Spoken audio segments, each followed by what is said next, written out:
राजनीतिक समीकरण को बदलने के साथ साथ अपने बेबाक बोल के लिए पहचाने जाने वाले सुभाषपा प्रमुख ओम प्रकाश राजभर जी आज एबीपी लाइव पर जुड़े। हम उनसे बात करेंगे। ओम प्रकाश जी, आप देख रहे होंगे लगातार कि चुनावी जनसभा के दौरान राहुल गांधी काफी आक्रामक मोड में हैं। विश्व कप हार को लेकर सीधे सीधे उन्होंने प्रधानमंत्री और गृह मंत्री की मौजूदगी को निशाना साधा। उन्होंने कहा कि अगर वो नहीं रहते तो शायद लड़के अच्छा खेल रहे थे, जीत जाते। क्या ऐसी हकीकत है क्या कि विश्व कप का परिणाम कुछ और होता जब प्रधानमंत्री मोदी और गृह मंत्री मैदान में नहीं होते? कांग्रेस के ज़माने में विश्व कप हुआ तो भारत की टीम हारी थी ना। उनका कहना था 83 में हम जीते भी थे, इंदिरा गांधी जी का नेतृत्व। भाई हम क्या कह रहे हैं, एक बार जीते थे और कई बार हारे थे वो नहीं बताते हैं। और जहाँ तक सवाल है, देखिए गृह मंत्री जी को लेके और प्रधानमंत्री जी को लेके तो जिस शब्द का इस्तेमाल उन्होंने किया है वो तो उनके लिए लागू होता है। 2014 में देश में सरकार बनी, पनौती किसके लगी? कांग्रेस को। 17 में चुनाव हुआ यूपी में, पनौती किसको लगी? कांग्रेस, बसपा, सपा को।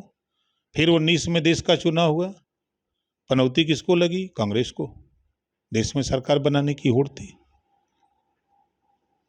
आपने देखा कि सपा, बसपा, कांग्रेस तीनों लोग मिलकर के देश में सरकार चला रहे थे। महिला बिल पास करने के लिए उनको पनौती लगी, लेकिन मोदी जी ने एक बार ललकारा कस के, हट खबरदार, तो सब लोग आंख मूंद करके वोट दे दिए ना। 33% आरक्षण पास हो गया। जब यही राहुल जी 2011 की जनगणना सार्वजनिक करने की बात विपक्ष ने सदन में रखा तो बिल को फाड़ा किसने? राहुल जी ना। तो ये जो बयानबाजी है, ये बयानबाजी से हम सहमत नहीं हैं। 24 में फिर पनौती इंडिया गठबंधन को लग चुका है। जल्दी ये हमको अंदाजा है कि दिसंबर भर में सब अपने अपने दफला लेके बजाना शुरू करेंगे। 5 राज्यों की विधानसभा के बाद आपने भी संकेत दिया है कि कहीं ना कहीं कई इंडिया गठबंधन के जो दल हैं या नेता कह ले वो आपसे संपर्क में हैं, जबकि उनका भी कहना है, इंडिया गठबंधन के नेताओं का भी कहना है कि सीधे सीधे आप उनके संपर्क में हैं। सच्चाई क्या है? देखिए, स्क्रीन पर ले आने के लिए आपने देखा होगा कि जब मैं बीजेपी को छोड़ा था तो मैंने कहा था कि कई मिनिस्टर और विधायक संपर्क में हैं, वो सपा में जाएंगे, तो गए, आपकी स्क्रीन पर चला। फिर हम वहाँ से छोड़े तो मैंने कहा कि सपा के कई नेता इधर आने की तैयारी में हैं। इसमें एक ने ज्वाइन भी किया, रिजाइन भी दे दिए सपा से, और 5 नाम स्क्रीन पर आप लोगों के खूब चला। फिर ये हुआ कि अभी थोड़ा धैर्य रखिए, चुनाव नज़दीक आने दीजिए। चुनाव अब जनवरी के बाद गरमाएगा। दिसंबर खत्म होते होते आप देखिएगा कि कौन कहाँ जा रहा है। भगदड़ मच जाएगी इधर आने के लिए। यही स्थिति हो रही है इस बार भी।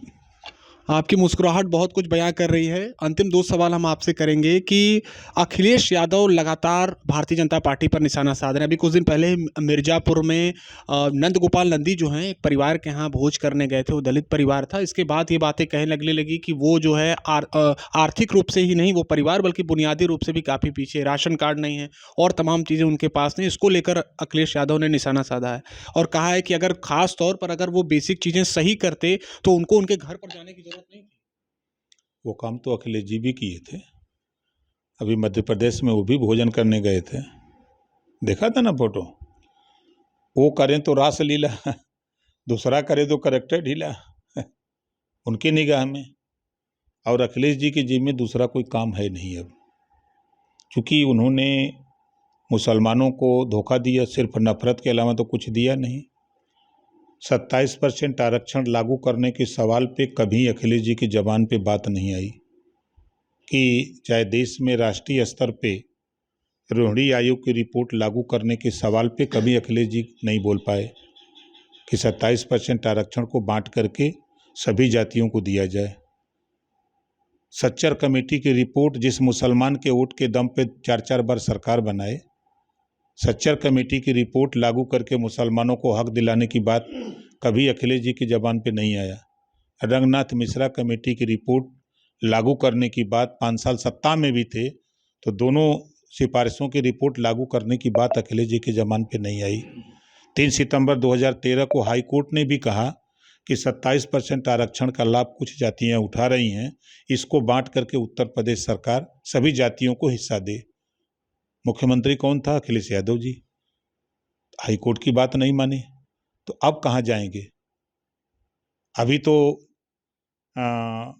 पीडीए चिल्ला रहे हैं, तो जब पीडीए चिल्ला रहे हैं, पीडीए तो रह कहाँ गया उनके साथ? पीडीए तो सब इधर चला आया।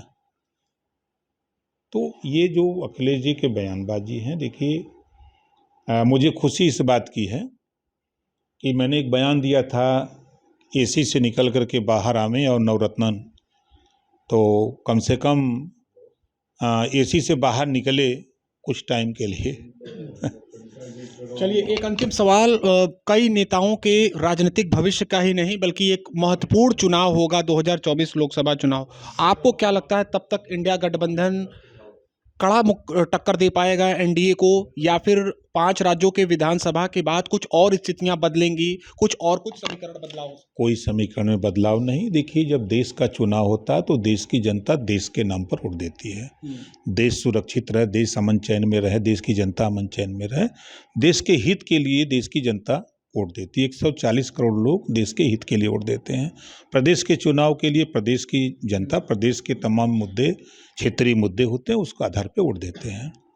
और लड़ाई का जहाँ तक सवाल है, इंडिया गठबंधन में केसीआर जी कई वोट यूपी में दिलाए। हम अगर यूपी की बात करें तो केसीआर जी आकर के कई वोट दिला देंगे, ममता जी आके कई वोट दिला देंगी, लालू जी आके कई वोट दिला देंगे।